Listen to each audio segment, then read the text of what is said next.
भैया नमस्ते प्रणाम। ये सब हमारे टीम वाले हैं और आप भी टीम वाले हो और यूपी बिहार को सबको पैर छू के प्रणाम। और ये भैया के तो चिंते हैं live Bhojpuri music channel, live music Bhojpuri channel है ना भैया। तो ये चैनल के आप लोग आगे बढ़ाएं, आशीर्वाद दें, खतरनाक से खतरनाक इनके इतना ऊपर तक बढ़ा दें कि ये ऊपर में धरती पर लौके ना है।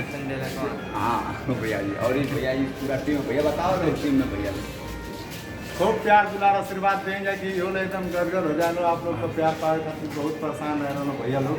तो इन लोग की चैनल के आप लोग सब्सक्राइब करें, इनका वीडियो देखी और कमेंट में इनके बताएं कि कैसन वीडियो हो, क्या कमी है, ताकि अगर आगे वाला वीडियो में अपन सुधार कर सकें। प्रधान जी कुछ कहिए हमारे प्रधान जी बोलिए। नहीं जो बचल कुल कह दिया हम यह कहब जो ना ऐसा कृपा बनावा, ऐसा कृपा बनावा कि तीनों लोग खिल जाए, मुख्यमंत्री पेरा जाए। हाँ एकदम उड़ा जाए, कुछ बचे के ना चाहिए।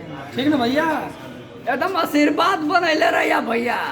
हमारे नाम चित्तू बाबा और ये बता बड़ा पिन से लोग सुनीला कि तोलन खोलेला देखा है कि न का कहत हवा इनका चैनल हवा का नाम हुआ तुम्हारे चैनल का? Live Bhojpuri music. अरे तेज तेज बोला। Live Bhojpuri music, live Bhojpuri music भैया, लाई मत समझिया, लाई दाना लाइव भोजपुरी म्यूजिक खातिर का कहत हवा? अरे छोटका भैया बड़का भैया लाइव भोजपुरी पे ध्यान दिया और भारत माता की जय।